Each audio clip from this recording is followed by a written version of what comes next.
48-hour art check, round 84. Yeah. I need a chair that doesn't squeak. All right. We are here with our 48-hour art check, the Monday edition, which has become the Scott Serkland edition. I feel like we can safely say that since you showed up consistently now for I think a month. Yeah, right? it seems to work out for me, and I was kind of bummed because I thought you weren't going to do it because you just did it last night. Yeah. So yeah. We've done that, I don't know, 2 or 3 times where we've had to push off the Friday onto a Saturday or a Sunday, and we got to get back on, or you never really do. So, all right, should we? Hey, Chris is in the chat. What's up, Chris? All right. It's fun. Yeah. So should we jump in, Scott? Why don't you start? Okay. So what have you usual, gotten? I wrote everything. Sorry. What have you gotten done for the last 48 hours? Okay, here? so I shot, edited, and uploaded a new YouTube video. Basically, just me going through my first submissions. That was kind of based on a similar video that Jason Brubaker did. So if anyone wants to see my old art from the 90s, you can check that out. I continued lettering my comic and made a few while I was lettering. I noticed some things that changed the art, so I had to make some changes to the art. Worked on some freelance project, and I finished my Christmas card illustration for my Christmas card. So yeah, that's what I've been working on. Yeah, that's awesome. I'm excited to watch that video. I feel like I watched Jason's and I was like, holy crap, he was really good as a high school kid. So, Yeah. So Josh, how about you? What did you get done in the last 48 hours? Not a ton because it's actually only been 24 hours. So I finished inking a panel. I had actually overshot my estimate from last week because I was like, yeah, we got 48 hours, so I'll have this page finished. And I was like, oh wait, we're having to do catch up. So yeah. So that said, I didn't hit my goal. But tomorrow I will have that goal hit. So awesome. And I am kind of in the same boat because I only had from yesterday as well. And so I vectorized this animation, and then I wanted to kind of make some of those pieces move. I'm still not happy with like the belts. They're kind of floppy in a way that I don't really like. So we're going to redo that. But this is part of a test because I'm using rubber hose as a rig. And so I want to see if I can have it rig a composition. And so, yeah, we'll see. So we'll see if I can have stuff move inside of a pre-comp and have it be part of a rigged arm. But so that's what I got done. awesome. That looks cool. Oh, thanks. Yeah. So Scott, how about challenges? So challenges, I had to run a bunch of errands and stuff. Like my son had some problems with his truck, so I had to help drive him down to the dealership and have that taken care of. Just, it's the holidays, so a bunch of holiday stuff going on. My son also had his birthday, so did some stuff with that, that's all cool because it's all like family stuff and everything. There's a block party going on. So, and because of that, I had to like clean my house, and which that's normal too, but I really cleaned it because the people from, my neighbors wanted to check out the house and everything. So I did some like tours of the house and all that kind of stuff. Just stuff like that. I went to the comic store, and they're having like an event. But actually, some of that stuff was a little productive because I booked Eric Henson, who's the artist of Eden from Alterna. He's going to be on the Artcaster show. And I got a commission from Vincent DePorter for my son for his birthday because my son's got the little goatee like Shaggy. So he was Shaggy for Halloween. So I had Vincent draw Shaggy as sort of like a D&D wizard guy. And Cool. he loved that. I gave it to him. So yeah, just stuff like that, just little things, just different things you have to do and everything. So, because of that, I didn't get as much stuff done, but that, it's all good. You need that kind of stuff, you need those block parties and things like that to get away from work every now and again. So, Yeah. So yeah. Yeah, absolutely. How about you, Josh? Let's see. Challenges in the last 24 hours. The biggest challenge that it's just half the time. Yeah, I think that's the biggest challenge is having a day less to do the 48. I'd also kind of tack on there, like my band's going to be recording again tomorrow, and so it's just like a spinning plates thing, which has a lot to do with scheduling and planning, and so that'll tie into our topic later, I'm sure. But yeah, that would been a bit of a struggle. Yeah. For me, we had an ice storm. So there's this is new to me since I'm new to this area. I keep saying I'm new to this area, but like I've been here for 10 years. But freezing rain is a thing that's worse than snow. And so it caused some power outages. And so there's a few villages and towns out here that were out of power for a while. And so I can't really work without lights and stuff. And so that like cut my time down even further. But that was the main challenge. Just because wow. Yeah. Crazy. It's kind of weird because it's like it's cold enough to freeze, but snow only happens snow only happens when the wind blows the snow up. And so it kind of circles for a bit and is able to freeze in the air.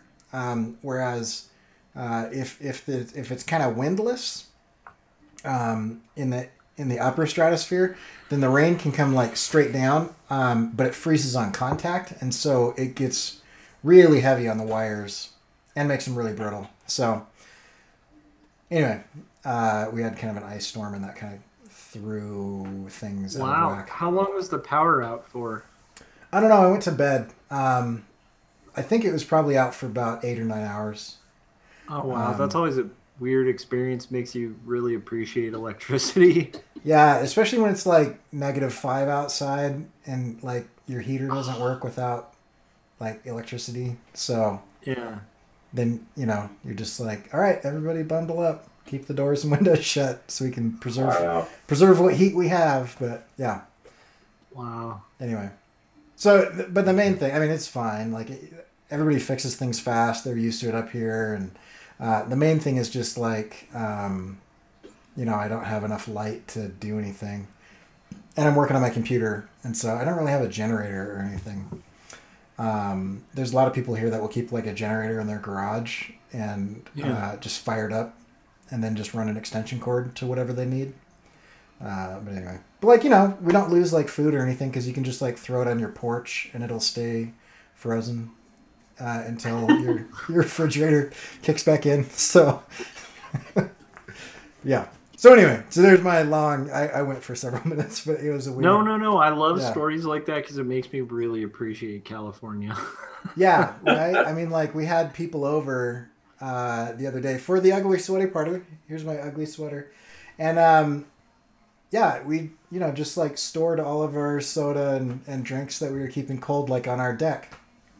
Because, as long as you don't leave it out there too long, they won't freeze solid, but they'll stay really cool. So anyway, yeah, it's kind of a weird situation up here. Weirder than I'm used to, I guess. I guess it's normal for quite a bit of the country, but for me, it's weird. Yeah. So, yeah. No, that makes perfect sense. Yeah, I'll have to show you guys my cleats that I have to strap onto my shoes to walk to work every morning.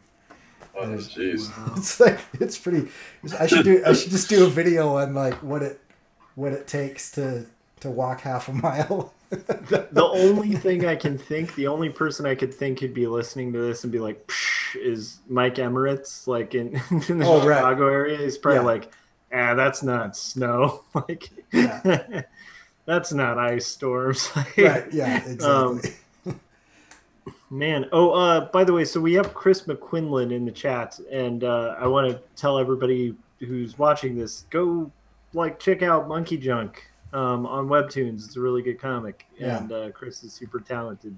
It's fun to have him join us from Australia. So happy Tuesday. And Tim just jumped in as well. So yeah. Plans. How about your plans, Scott? Let's see. So I want to wrap up the lettering and color the cover of the comic and basically wrap up the comic. I don't know if I'll be able to do that with it. Well, you won't see me probably again until, well, Josh will, I guess, but until next week. So I have a little more time. So hopefully I'll be able to get that done in that amount of time. Send out the Christmas cards and everything. Actually, I got to get you guys' addresses too. Let's see.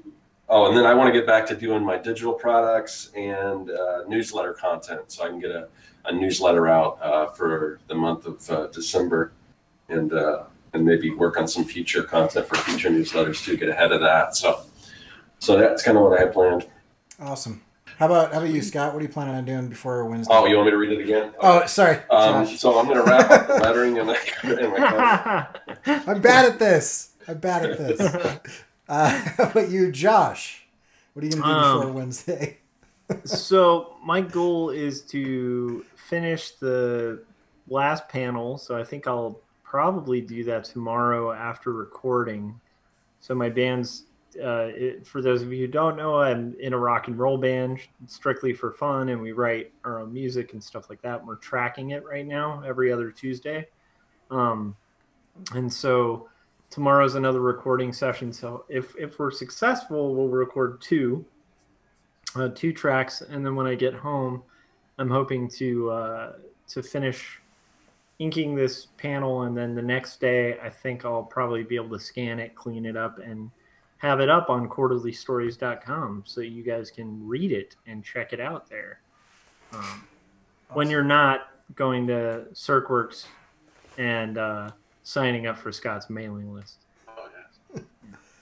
And for me, I'm going to finish the other part of this arm, rig up the entire robot arm with all kinds of moving parts like this, and try to figure out how to parent all that. Because there's some different ways to do it, and so it'll be a little bit of experimentation because I'm kind of pushing the limits of what I already know. So, but I'll have the robot arm rigged, and I will have part of this animation finished. So it's 11 seconds. I'm hoping to have about 3 seconds of it done. That's rad. It's so mystifying to me and awesome to see animations. And I think there's like this thing that arises in artists where you're just like, dude, like that thing I made moves. Cool yeah, it's cool to see it moving. It's very cool. And I can see the addiction. Oh yeah. Tim is saying that he is in Maine, and so I think he's got me beat as far as being further north. I assume it's colder. It's also coastal, so I don't know. But anyway, yeah. So there's that. Okay, so should we jump into the topic? Let's do it. Okay, Scott, do you want to? I'm gonna do the intro, and then do you want to kind of kick off the topic after I'm done doing that? Sure. Okay. 48-hour art check, best of podcast. I'm going to try that one more time because I completely blanked it. Sorry. I was like, what do I say after that? Wait. It's not a pausecast. It's a podcast. Right. Okay. Wow. Okay. 48-hour art check, best of podcast. In this episode, we are going to talk about planning and how to backplan and do things like that. 48-hour art check goes live Monday, Wednesday, and Friday at 9 p.m. California time on YouTube, and you can check that out at corykerr.com/48hr. So Scott, what are we talking about today? So we're talking about scheduling and how do we phrase that? Scheduling and I always planning is the same thing, but yeah, I always call it back planning because I use kind of like a Gantt chart system. Yeah, let's see. What did I say? I said. Okay, yeah, I don't remember. Oh, I said managing. Okay, task managing, scheduling and task managing is what I said. So, okay, I guess sort of the same thing. But and the reason why I wanted to talk about this because as as you guys know, and I don't know who's watching that's familiar with me or what's going on, but I recently was laid off from my day job as an illustrator. So I've been doing freelance and my own stuff and everything. And in the meantime, I was sending out like applications and everything, kind of thinking, wanting to, look for maybe another full-time job in an art job. But then now just recently I kind of made this, I started looking at the income that I had coming in with my freelance work that I already have. And, and I'm kind of liking the amount of free time I have and everything. And just a lot of things. Like I just signed up for health insurance, and there were some subsidies. So I'm not paying as much as I thought I would. So I'm starting to think to myself, I think I can just do freelance, and do my own stuff. I think I can make that happen, because with the freelance work that I have right now, and I have some ongoing projects, I can basically make the same as I was with my full-time job, like not counting taxes. So basically whatever my take-home pay was. So basically that means I've got to come up with enough work or whatever to pay for, whatever additional things like the insurance and everything, and what I would need for taxes. So, and I also kind of planning things out, and I'm just in the beginning stage of this, and this is kind of what I wanted to talk about. But I realized that for the freelance work that I've got right now, that can sustain me and everything, assuming that I'll get more work and everything like that, I can basically condense that. That would probably take me about a week of work, like a normal work week, like a 5-day work week to do that, or less. So that means in a month, that basically gives me another 3 weeks to work on my own stuff. And again, pick up a few projects here and there. But so that gives me some good time, but I don't want to waste that time. I want to plan it out. And there's a lot of things that I want to do. And I've noticed certain things, if I can get on top of certain tasks, and if I can get it so it becomes a habit, then it just once it becomes a habit, just like the show or whatever, once you start doing something, you just expect it and everything. And so if I can get some of these things that I want to get done sort of on that kind of a schedule, then I can start adding more things. Because one of the things that I need to do is I really need to start concentrating on other social media, specifically like Instagram. I want to put out more video. I want to put out different video content.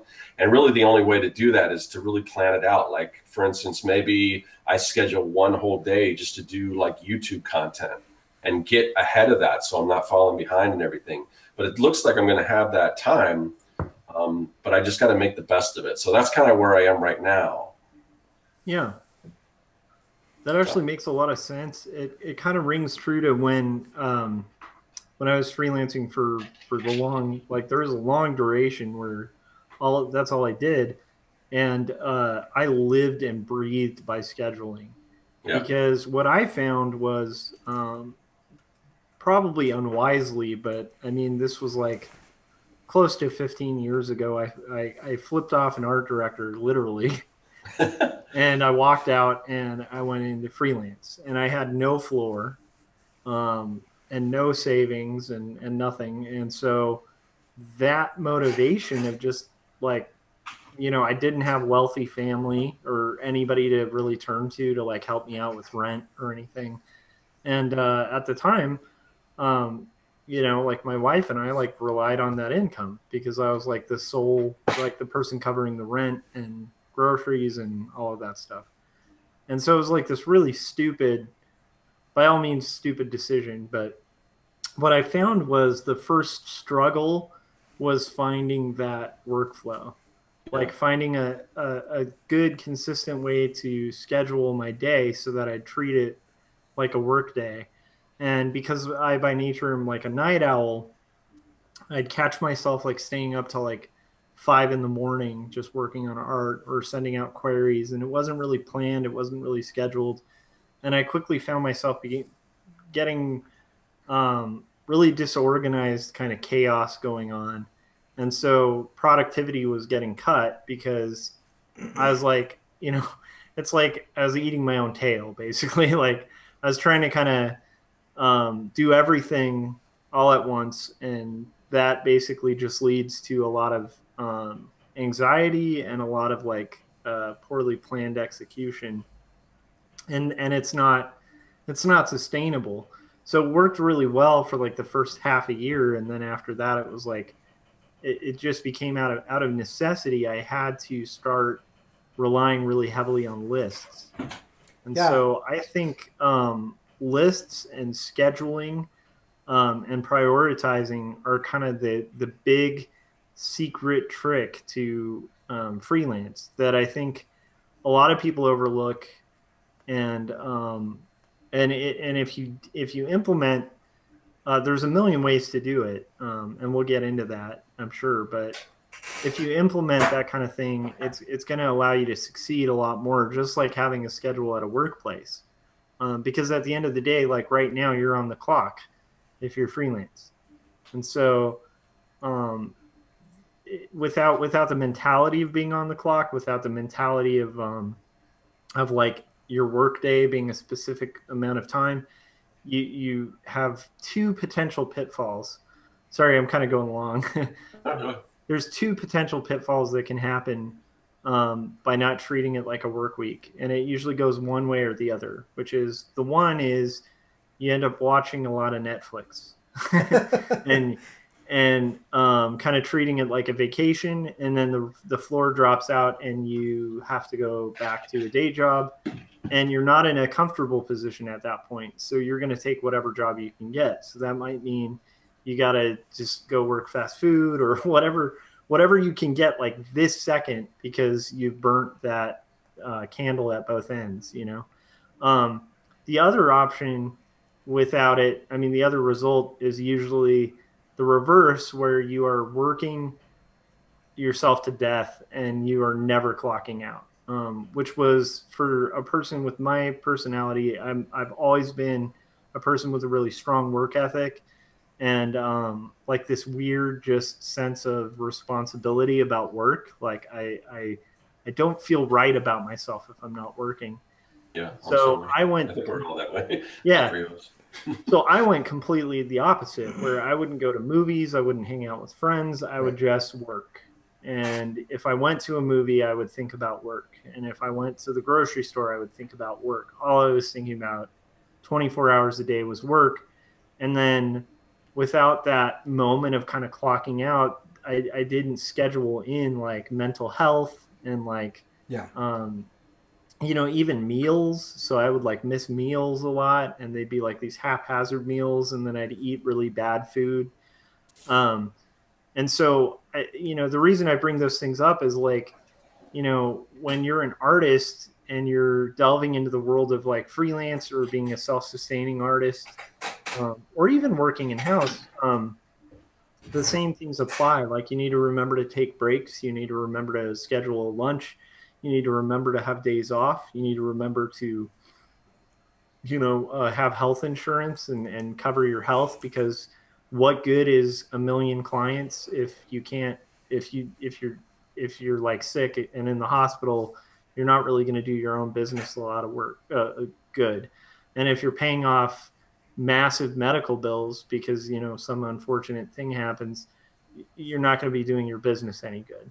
Which is why it's good to have health insurance. Like, so you got to get health insurance, you got to get dentist stuff, and all of that is equally important, whether you're in-house or out-of-house, like a nice work-life balance. And the only way to achieve work-life balance, especially with freelance, because you are in a position where you're your own boss in a way that you wouldn't even be if you were the boss of a company where you're employing like 5 people, because at least in that sense, you'd feel accountable to your employees. Yeah.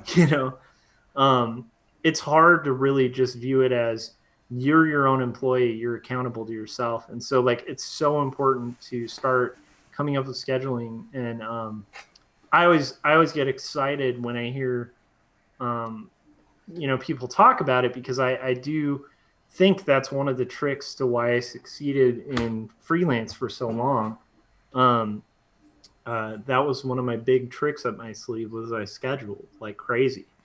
I was obsessive about scheduling, and so we can get into some of the tricks and tactics. I don't know, Cory, did I kind of? Well, I just want to I want to give my perspective, because I think that'll inform what I can bring to this conversation.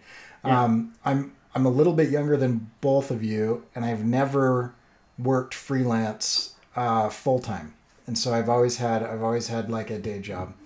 And what I've found is that I don't naturally schedule things, and so but I do want to be productive all the time, and I will often make the mistake of jumping into the easiest thing that feels productive, which actually turns out to be busy rather than productive. And so I'll sit down and I'll go, okay, this is my time to do this, and I'll end up doing some random thing that I could probably do at any point in time, but not the thing that needs to move the project forward. And so, I'll update my website, or all of a sudden I'll start tinkering with some plugin, or something that does something, or I'll teach myself whatever. And I get the feeling of productivity without the results of productivity. And so what I've found is, when I have a project, I need to break it down into manageable tasks that are repeatable, because I'm not good at writing things down, breaking things down.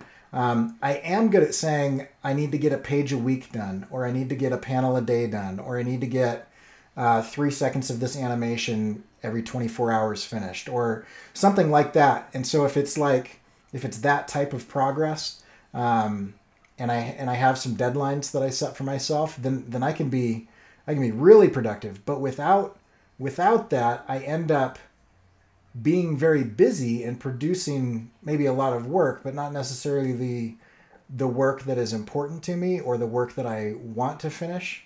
And so that's so I'm coming in this from a professional standpoint at work, when I'm an art director or a marketing director or marketing and sales VP or whatever different roles that I've played.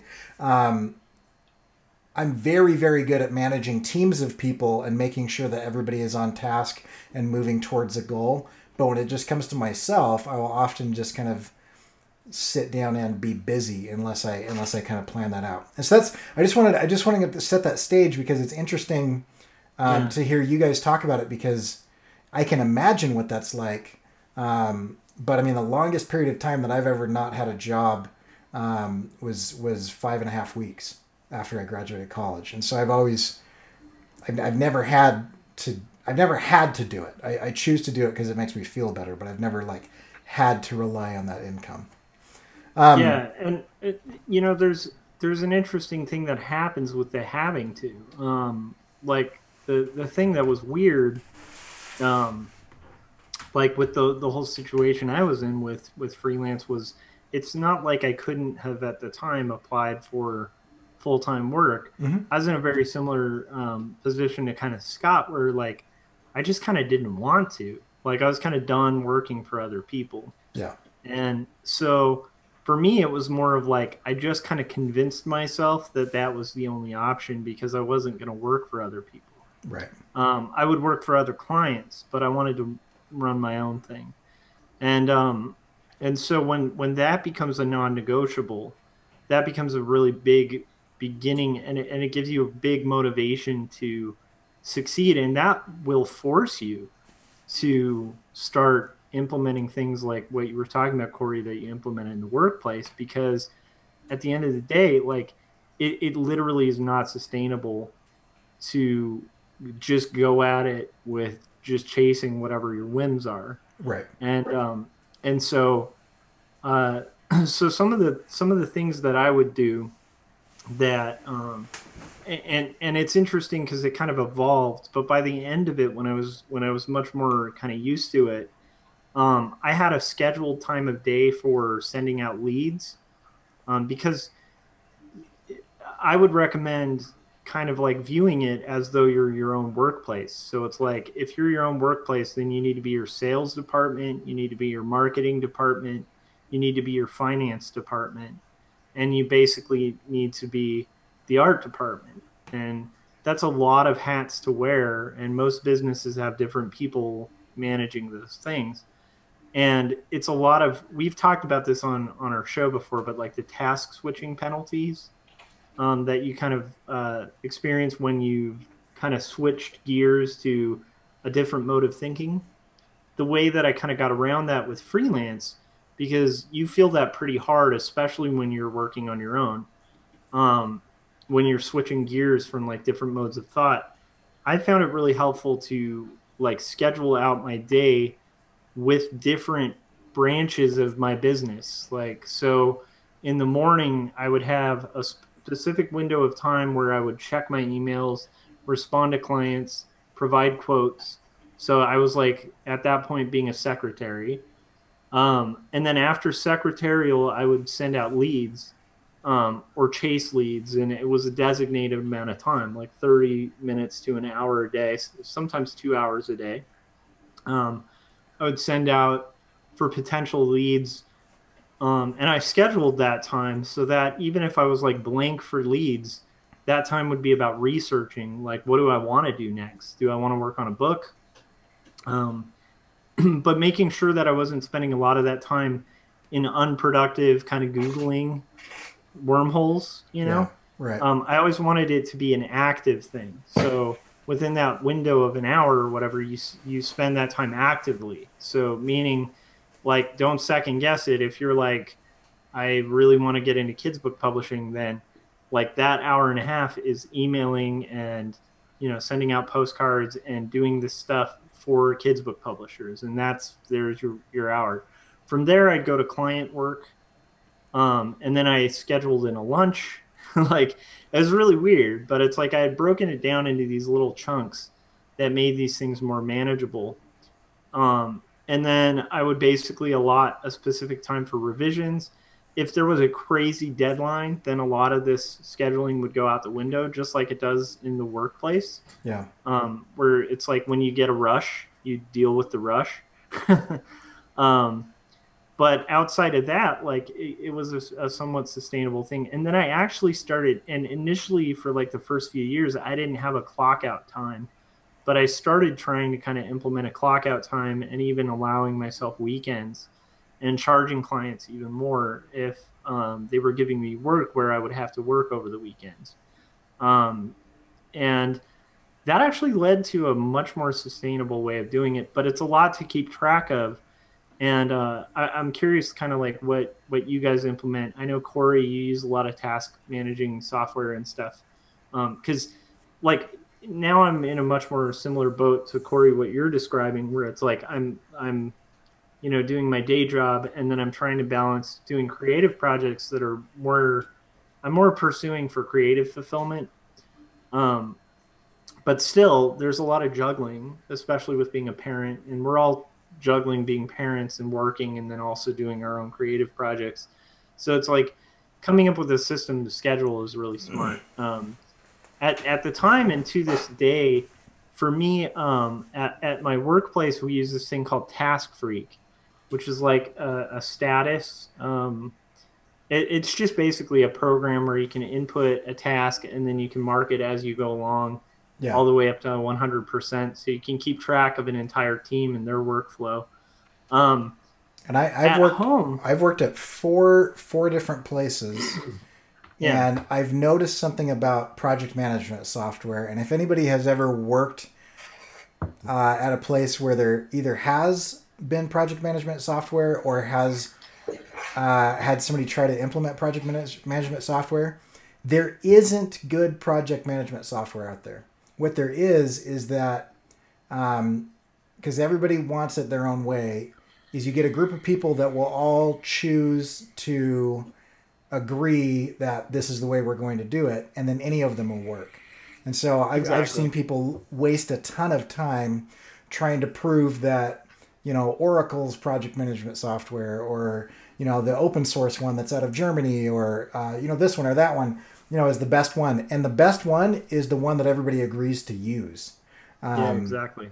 I think, and they all have huge upsides and downsides, and they will all completely fall apart as soon as somebody starts poisoning the well and talking crap about it. And then you've either got to get rid of that person or get that person in line, and you make it so that it has to happen. That's what I've seen in teams of people. Yeah. Go ahead. Yeah, and I mean, I think why our project management software is so successful where I work is that everyone's on board. We have them all sold on it. Yep. And the other thing that's really important for a group task management system like that is that everyone's on board, the directives are really clear, and that everyone's contributing to it, because the task management is only as valuable as what's being put into it. So basically, if the team isn't updating the tasks, then the software is kind of useless. Right. But if everybody on the team is updating the tasks in the same way, and you have really clear protocols on how to use it and utilize it, it becomes like a breeze. And I've had so many people who freelance for my company who come in and are like blown away by how well structured and organized our server system, our organization system, and our little task freak thing works. And I think part of why it works too is it's not super complicated. It's a very simple workflow. It's a bit of a headache at first, but I think, and I'm going to kind of harp on this for my own stuff too, but I think simplicity actually makes these things more effective. Yeah, I agree. So I think if you overcomplicate it, or you get a program that has too many bells and whistles, you might end up spending that hour and a half a day that you could be sending out lead emails, updating your own little project management software, and kind of losing really valuable time for either your employer, or if it's yourself, for your own self, which is, you want to utilize all your time to be the most effective you can. So simple's good. Yeah, and I have two that I use, and I know that Scott uses these as well. So I'm curious on his opinion, because he's got a couple other tools that he's mentioned that I am aware of, but I've never tried. But because I think visually. For example, I'll tell like a 10-second story. There are two other professors and myself that are trying to plan something, and we use like Voxer, which is just like a walkie-talkie app basically. And listening to people talk about dates is the most confusing thing that I think. I feel like I'm the dumbest person on the planet during these conversations, because they're like, they could be speaking Yiddish and I would understand just as much of what is going on as they're saying, well, on the 12th and the 11th and then the 50th. And it's like, holy crap, what is going on? So I have to see it. Or it doesn't work for me. And everybody's different. But for me, it has to be visual. And so I will do two things, and they're both based on the same principle. And this is the simplest thing that I've figured out for me. And what it is it's based on beginning with the end in mind, which is a quote from Stephen Covey, who's a big business guy or whatever, right? And if you start with the end and then work your way back from that, and I call that backplanning, you're able to get everything done that you need to get done. And so if somebody says, how long will this take you? And you start from today and you say, oh yeah, it'll probably take me like, 6 weeks or something. Like, that's not going to be accurate. You're just pulling that out of your butt. You have no idea, right? But if you say, okay, well, let's start at the end. I want to end up with this result. To get that result, the last step is this. And the step before that is this. And the step before that is this. And before I can do this thing, there are these three things that need to happen at the same time. And then before one of those can happen, these two other people need to be concurrently working on this. And so you work backwards from the end goal. And that is a big, giant, and it's called a Gantt chart. And I don't like Gantt chart software, so I actually just do that on a whiteboard. And I will draw it physically. If I'm doing a brochure, I will draw a brochure, and then I will do visual callouts. I need somebody to write the copy. I need somebody to shoot the photos. I need somebody to do this. And then I'll break all of those assets down of what needs to be accomplished to get that finished thing, and then work backwards from the assets. Okay, if I need that finished thing, I need somebody to do the post-production. I need somebody to take that photo. I need somebody to dress the set and get the actors and models, and I need to work back from that. On this copy, I need to have finished copies, so I need a copywriter, blah, blah, blah, blah, blah. Before I need the copy, I need the concept. Before I need the concept, I need, the message and the audience and all that stuff. And so you work backwards from that. I call that backplanning. And then once I have all of my assets and I have all of my interdependencies, for example, an interdependency would be a comic book, since we're all kind of into comics. Having a character designed, okay, I can't do any panels without having that character designed. So a panel is interdependent on character design. And I can't do character design until I understand like who that character is and I have some kind of a script. So the character design is dependent on the script. And I can't have a script unless I have a writer. And so the script is dependent on the writer, right? And so you kind of have all those interdependencies. And so once you figure out all of your assets, all of your interdependencies, and what order things need to happen in, then I jump into Trello. And Trello is awesome because for me, it's very visual. You break down each task or each asset into a card, and you can physically move that card around. And you can kind of set it up however you want, but the way I set it up is I set it up with milestones. And so I'll have, for simplicity's sake, the thumbnailing stage, the penciling stage, the inking stage, the coloring stage, and the layouts, like the book production stage. And so when I get page 1 penciled, I move that card to the penciling board. When I get page 1 inked, I move that card to the inking board. When it gets colored, it gets moved over. And so I can, at a glance, I can see every single asset that needs to be created, every single page, every single task, and I know exactly where I am in all of those things. And you also get this little like completion bonus every time you like move one of those cards. It like feels good. Yeah. Yeah. So I'm curious. I swear by Trello. So, yeah. And Scott, you also use like Evernote and some other things. So how are you using those tools? Because I'm sure that it's not exactly the same way I'm doing it. So yeah, so I'm just looking at my Trello board right now. So I'm in a thing that says, I've got a board that says Serkworks YouTube channel. And in that I've got, let's see, video intros, I've got YouTube tasks, I've got promotion, video themes, topic ideas, making comic series. That's all the series that I'm going to be doing. And then the complete folder where I just drag stuff to when I'm done with it.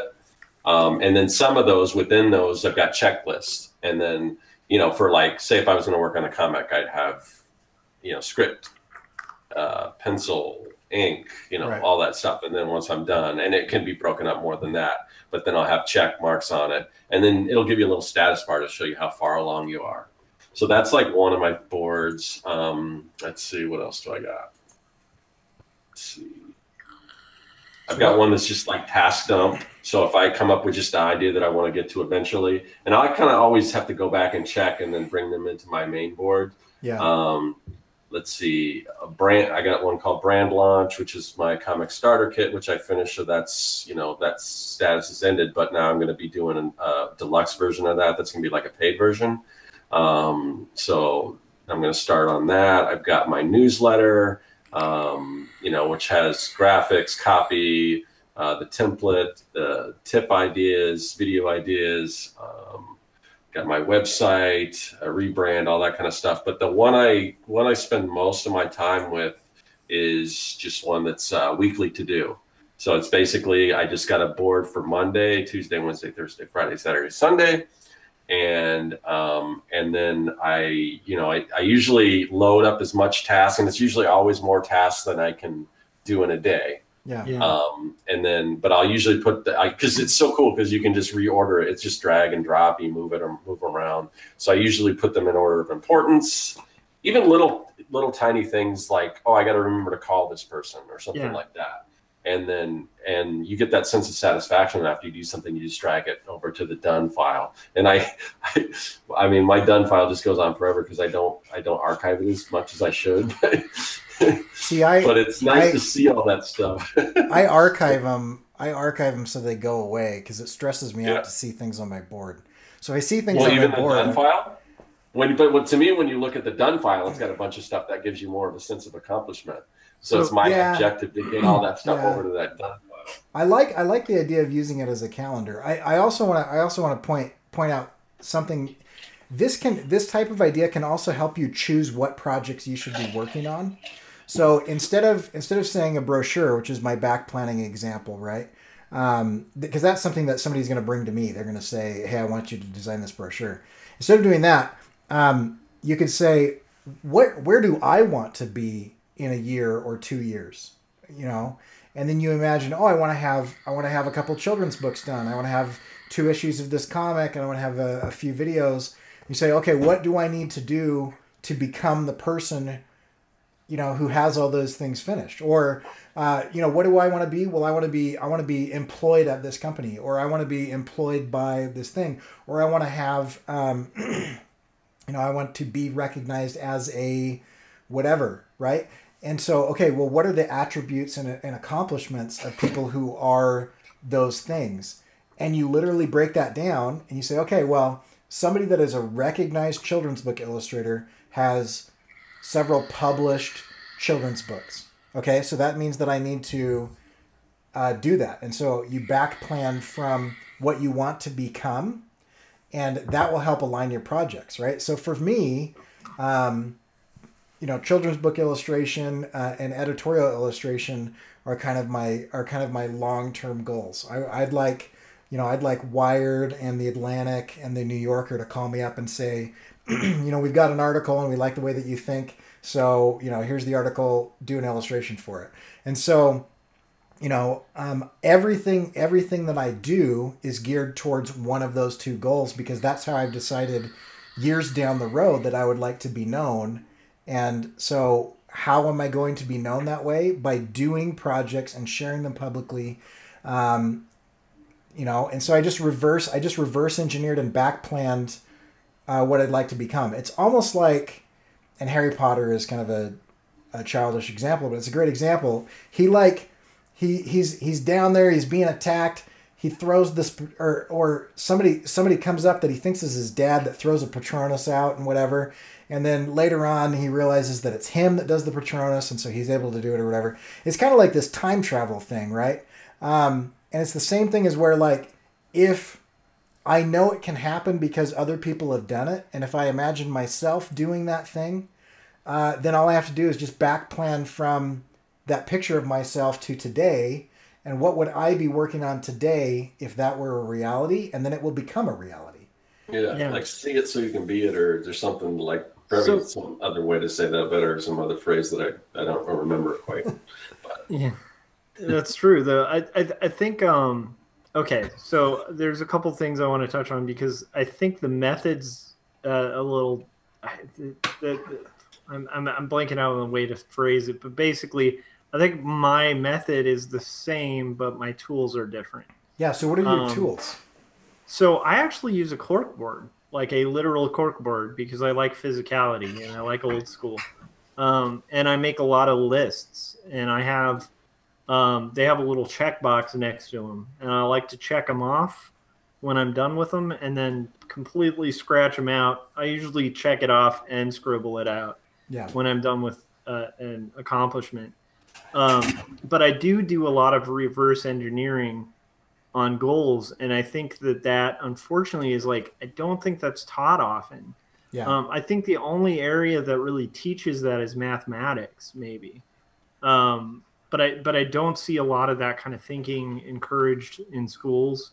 And I do think that one of the advantages of a college that a lot of people don't attribute, I have noticed a trend online of kind of saying well, people don't need college, and I don't think all people need college, especially to learn art. But I do think if there's anything that's going to teach you back planning, it's college. Because if you Right. don't back plan and you're juggling multiple courses and you have to get homework in for multiple classes and they're different modes of thinking and you're not planning, you're going to find yourself underwater pretty quick. Yep. And so, you know, like this whole habit for me probably started with like college planners, and old school planners, like the little book, you know, with the calendar and the daily planner and stuff like that, because it was just out of necessity. And I find that doing it manually is just, it works better with my mind. Like I don't like digital. I don't feel fulfilled when I put something in a bin digitally. And so for me, like on my personal work, I like to have it actually be a physical thing. The other nice thing is like it's a great way to reuse old prints of paper. Right. But the one thing what you were talking about with reverse engineering, I think is so important because that's how I ended up in Wired magazine. Like I did have, like I said, I had a schedule that I had kind of worked out, and then I would kind of target something that I wanted to hit. And there was a brief period of time where I really wanted to do editorial. Yeah. And so I targeted a lot of editorials and stuff. And I reverse engineered a lot of editorial artists that I liked. And I contacted some of them too, just to like ask them, like, you know, how's the pay? Like, how do you get into this kind of thing? You know? I didn't ask them what they were getting paid, Right. you know, because I find that when you ask that kind of question to somebody who's not a friend, it tends to deaden a conversation. The other question you should never ask is, hey, can you give me all your contacts? Exactly. Yeah. Like who's the art director who hires you? Because I'd like to contact them and steal your job. Right. I got a lot of those too. Back when we were doing BIPT, Kevin and I used to joke about it because we loved our audience and stuff. But the most common email we get is like, "Hey, could you send us your client list?" It's like, and we'd be like, "Are you like once again?" I think it's just an example of people not viewing art as a job, because like on what planet would you email like a competitor and say like, hey, can you give me all your sales leads? Yeah. You know, like it's just not done. And just because we're artists, like it doesn't mean I'm going to give you my bread and butter. You know, I'm all about sharing information and stuff like that, but that's a bridge too far. Yeah, and we got that all the time, like all the time. Like literally, it would be like, hi, I listened to the podcast. Can you give me your client list? And we'd be like, no, we can't. And eventually we both had a canned response, so it wouldn't sound, you know, negative, but it was like an explanation as to why not, that we just kind of cut and paste. But the point being, you know, reverse engineering is really good. And that process that you very eloquently described of kind of like finding the end point and then kind of asking a few questions about it, like, how do you get there? Like, what would have to happen before that happens? What would have to happen before that happens? It's a very like basic logic based process. And that process, if you ever get into like upper management or like into art direction, if you can't do that process, you won't hit deadlines on big projects that need multiple people. And luckily I had built that and suffered the blows from like not building that sometimes properly with my own business, so that when it came to running working with somebody else's money and somebody else's business, I'm much more reliable because I've had to work with budgets and with timelines and stuff before. But I definitely recommend it, you know, using whatever that is, whether it's like, you know, checklists that you're tacking to a cork board if you're old school like me, or you're using, you know, a task management program online, whatever it is. The one thing I'd really encourage people to do is also set a schedule, and you have to do all the components of what a business does. So you start with the vision, you know, I'm just going to kind of lay out like the way I would do it, which is start with the vision of like what you see for your freelance business. in a year. Start maybe a year, especially if it's your first year of freelance. Maybe 2 years. Don't go too far Right. for the reverse engineering. Just like a really like what's the wild vision that you want to hit, and then just start deconstructing from there till you get to your month, and then till you get to months, from there to weeks, from there to days, and then you'll know exactly what you should do in the first day. Yeah. Because that's what stifles a lot of people when they're trying to get into freelance is like, for one thing, the floor's dropped out, so you need money. Right. Number two, like, you need benefits, you need health insurance, you need all these things. And that's good to write all those things down, like, because that's going to tie into your finance department, right? So you write that down, you have your current budget, so you have a projection of where you need to be from that. But then what do you do with your days when it's limitless? Like, yeah. You could literally walk through the grocery store and see a million different illustrations on a million different products. And which one do you want to target? That's a really stifling question. And one thing that can help you come up with that target is just thinking that, like, big vision. Like, what's your vision? Are you going to be the guy who does skateboard decks? Are you going to be the guy who does all street art? Are you going to be the guy who does, like in Scott's case, like the Mad Science Supply Company? Like, are you going to be like the children's book artist / like awesome animator, like Cory? Like, there's kind of this vision and this target of where you want to be. And then you just kind of reverse it from there, and it becomes more attainable. And the best part is, even if you don't end up there, it gives you a direction to run. And if you get sidelined and end up in a totally different market that's viable, it weirdly, by having some direction, it's going to get you closer to some market, even if it's not the one you intend, than having no direction and just trying to shoot everything all at once.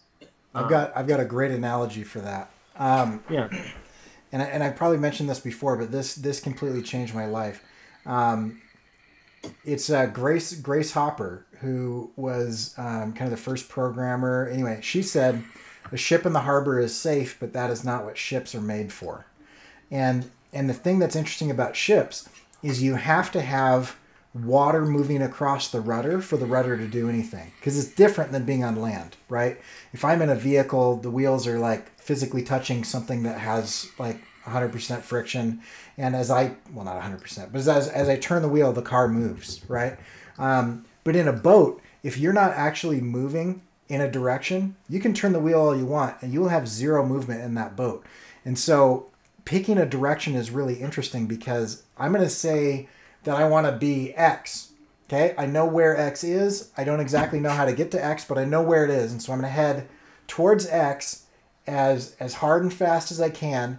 And what will happen is, as I leave the harbor, the winds are going to change, the waters are going to change, the current's going to change, and I will also be able to see more of my surrounding and more of my options than I knew when I was docked. And so a lot of the time, people are like, "Oh, I want to do art for a living," or "I want to write for a living," or "I want to do whatever." And they can think of like 3 things that they could do for a living. But once you start moving in a direction and you are creating towards that direction and you have that momentum from that movement and from that constant creation, what you're actually going to see is that there are a lot more options. And almost 100% of the time, you will find something more enticing and that is a better fit for you than your original goal, because you're moving in that direction. And changing course is not bad. It's almost expected. But you didn't even know that thing was out there because the land and the buildings were blocking it, or because it was too far off into the distance, or it was over the horizon or whatever. And so you have to pick a direction, and you can almost pick any direction. And if you strategically move in that direction, it will expand your vision of what is available. And that's like a super interesting way of kind of like doing this type of thing. Yeah, and I mean, I think it might be a personality thing too, but I think if you're going to go into freelance, you have to be the type of person who'd rather die at sea than at port. Right. And like, you know, to me, it's like it. The thing that I'll say just to kind of reinforce what you're talking about is um, non-action based research as a business, and especially your own business, can really like it's like putting on a suicide vest and just pulling the trigger or whatever. Right. Um, it's not beneficial. Um, Now, to be too action oriented can be detrimental. You should do the reverse engineering, do some thinking, Right. do some hard thinking, take the time, take a day to like do the thinking of like what your day to day needs to look like for you to reach your objective. And then you're going to have those moments like once every 3 months just to remind yourself, like, are we on course? Or are we heading towards land? Are we like heading into a storm? Whatever it is, you need to reassess every once in a while. You can't just blindly go out to sea, because that's like a death sentence right there too. Yeah. But the point being, if you navigate it and you're action based, then when you see land, you can head to a port that maybe you didn't imagine, but by taking action and every time kind of reassessing and action, like every analysis you make should be backed by action. And that's why like these task things are great, but they're only useful if there's action. Yeah. Because and the reason I want to harp on this is like I knew a lot of people out of art school who wanted to get into freelance, and I put that in quotes, like wanted to freelance. But a lot of them would be mystified when they met me when I was doing freelance for like 10 years. And they're like, 10 years in, I bump into them, they're at a day job they hate. And they'd be like, how do you do it? And a lot of them didn't realize a lot of it's just action. A lot of it's just action and like a refusal to just like to basically stay at port. Yeah. And so I think personally, if you have a smart way of organizing and tracking and planning, and then you just make it based on action-based items, like what can you take action about to get a client? Because that's the big trick to getting clients, that everybody, who listens to illustrators and they're looking for the dark, deep secret to getting clients, the big secret is action. Yeah. And nobody likes hearing that because that means work. But that's how you do it. That's the trick. That's how you get clients. How do you retain clients? It's action. You provide good work to those clients that they're fulfilled with, and then they hire you again. It's all like action based, but it's the same thing. How do you build on that? Well, then you have to expand your client base, and that takes action. And then you have to chase leads, and that's an action. Yeah. One of my goals, like one of my more secret goals that I don't like talking publicly about because it sounds kind of cocky. I don't know if I'll ever get there, but one of my big vision goals would be to get an Eisner. Yeah. And that's definitely one of those things. Like it wouldn't, complete my life or anything, but it would be amazing. But if I just went to like all the people who vote in the Eisners and just was like, give me an Eisner, it's not going to get me an Eisner. Yeah. So once again, I have that like big kind of crazy dream. And then behind that is like, well, what do people who get Eisners do? They do a really incredible comic. And then, well, what else about that comic? Well, it's distributed. Like it's a popular comic. It's something a lot of people have heard of. Yeah. And so then you kind of reverse engineer from there. And that's led me to a lot of the decisions I'm making on the day-to-day basis are based on that, maybe less so than they were when I started. Because now my end goal is like probably more akin to like, who do I admire, as an artist? And then I'm like, okay, I admire these guys. What do they all have in common? And then kind of deconstructing from there.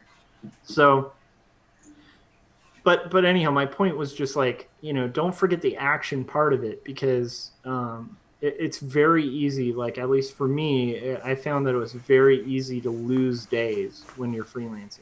I also think it's important to point out that there isn't a perfect planning system, and you can lose days in trying to perfect the planning system.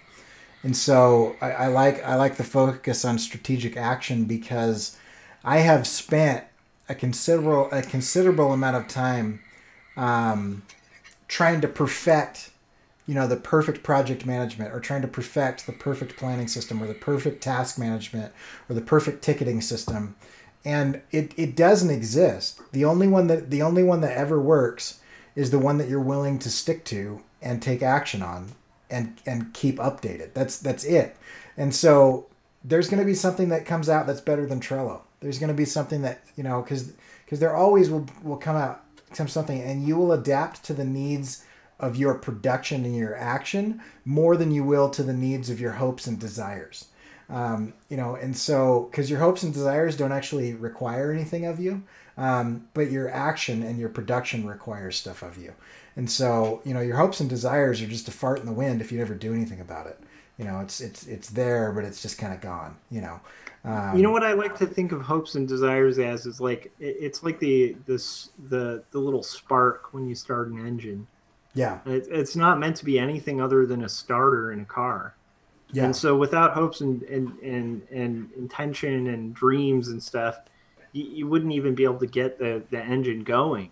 Yeah. And to keep the engine running, you're going to need that spark every once in a while. But still, it's literally just this tiny little zap of electricity that gets the whole car going. Yeah, and you need the rest of the engine and the fuel and the tires and the road and all that and the stuff. Engine's going to do most of the work, not that little spark. That little spark's meant to ignite the engine, and that's if you view that analogy as like we're the engine, our art is the product of the engine. The literal, like, the only purpose of those hopes and dreams is to just get you like in the gut to where you're like, I have to do this. And for most people who are aspiring to like run their own business, it's like that. Like, if you have the intention to like start freelance full time, like a lot of it's just like, okay, how do you make that happen? Because like the thought is one thing, but the reality is another. It's cool though.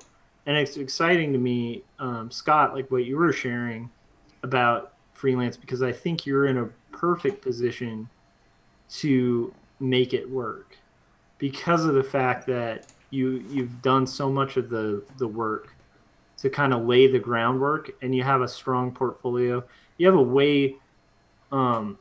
way more solid foundation than I think I've ever had when I was doing freelance and managing to do that for a living. So yeah, well, just to be clear, I mean, I'm not trying to really concentrating too much on freelance. Like, I mean, I've got income from freelance clients that are ongoing. Yeah. What I'm beyond that now, it is kind of scary putting a lot of my eggs in those couple baskets, but the other income I'm talking about having to build is stuff that I'm going to try to build with my own stuff, like my digital products and all that kind of stuff. Because ultimately, that's the way I'm going to go. That's the way I've always been moving. Yeah. I'm just now kind of thrown in a position where now I have to really make that happen. Whereas before it was kind of, I had that stuff on the side. It was all extra. Now that extra is the thing right now. Yeah. So, but yeah, so my goal isn't necessarily to woo a ton of extra like freelance clients. Yeah. It's more to spend my free time building my brand and my other stuff. But getting returns and stuff, which is a huge kind of awesome goal. And I think you're close. To me, I think if you map it out, you have a better shot than quite a lot of people to make it work. And to me, the other thing that's great about that is just by making the action, you're going to be closer than you've ever been. You know, because you've been making the action, but now you have less barricades in the way. You know, which is super exciting.